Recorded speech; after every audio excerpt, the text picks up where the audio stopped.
Hi everyone, in this video I'm sharing with you all how I explored my skills in restoring a damaged wall. So how did the wall get damaged? Actually, my own worker rammed my car into the wall on the outer side. I did get it restored, but of late I found that every time it rains heavily, the dampness seemed to be seeping in, and it was getting a little bit mossy and fungus ridden. Well, I have no experience in restoring or fixing concrete walls, but as you all know, nowadays you can find everything on YouTube. So I not only fixed the problem, but also I managed to do a shiplap design on this wall. Being an old building, it was always an uneven wall and difficult to paint on. So I started off by scraping off all the top coat and all the paint that was peeling off. So this is how it looked like after that. I soon discovered where the hairline cracks were and filled it with polyfiller and then sanded it down. Sanding down was a very nasty, dusty job.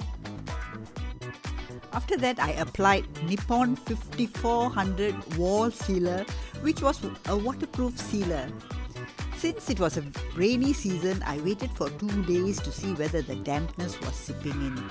So this is after I have applied the sealer. How smooth the wall is, and when I touch it, it's not even powdery. Then next, instead of just painting the wall, I thought I would try out a shiplap design, something I've never tried before. I ordered MDF ready-cut panel boards from Shopee.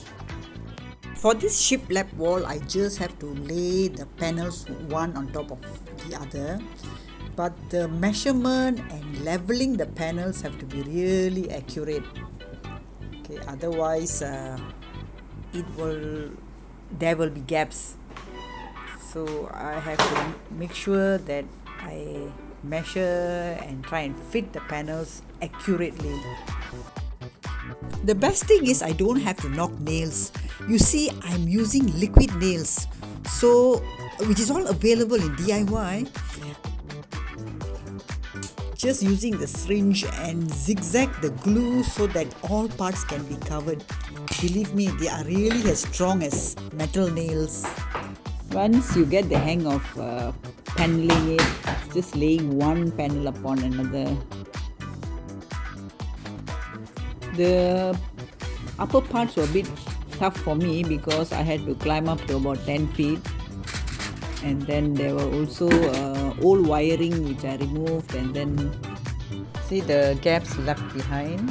So you see here I'm filling up the gaps with the polyfiller. Okay, this is fun actually because it's like just like icing a cake, and make sure it's smooth and even. An assistant would have been nice because for every tool that I needed, I had to climb up and down several times. Sometimes I carry the hammer in my pocket. This is quite a delicate job.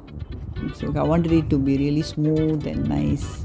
So once this polyfiller is dry, I will sandpaper it. I made the mistake of not dismantling the curtain rods earlier. I need to cut and shape the MDF board to fit the small space up there. Actually, I found it very easy to work with MDF boards as they are flexible and they were able to level out the wavy wall that I had here. Actually, I got all my tools from DIY as they had everything that I needed. This is a small piece that I have to remove. For this kind of sawing, the best is a jigsaw, which I didn't have, so I just used my hacksaw here.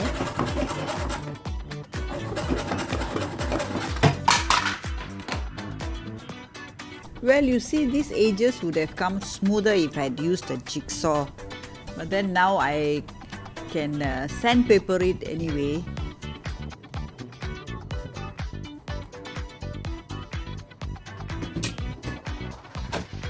Well, if you're going to do work that is 10 feet high, make sure that someone is checking on you often. Well, I'm lucky I have my mom who comes in to check on me every now and then and curious to know what I'm doing. Make sure you have a very steady ladder and make sure everything is stable. Wear your goggles, and if it's dusty work, make sure you wear your mask as well.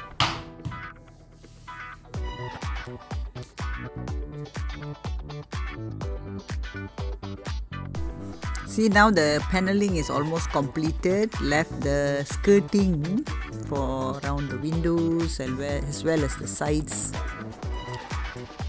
Okay, so I'm now waiting for my skirting material, and that too has arrived. So once done with the skirting, I will go on to do the painting the base coat.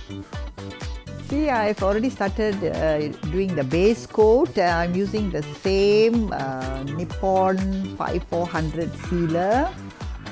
At the same time, looking out for crevices so that I can fill it up with polyfill. This is fun actually. I got this done in a day. Make sure that all parts are covered with base coat, which is also acting as a primer.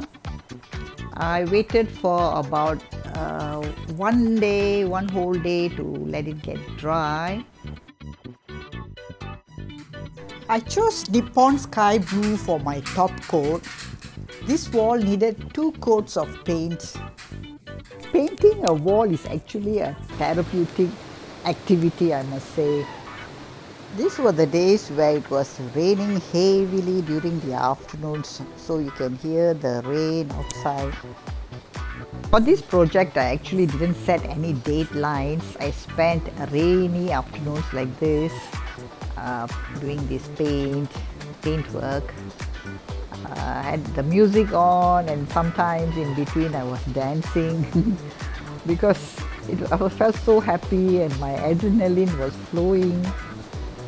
I was doing all this at my own pace, not pushing myself, because I had other household chores, gardening and other routine commitments.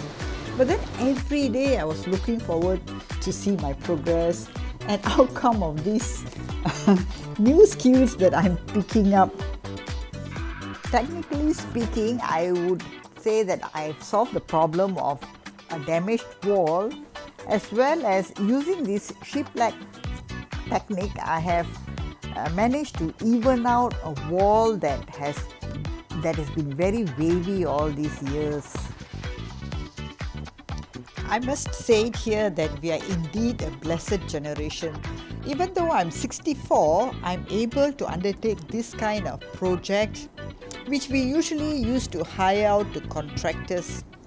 Nowadays, we have online shopping which helps us get our desired materials and tools. We have DIY centers, and the best of all, of course, we have YouTube tutorials to teach and inspire us.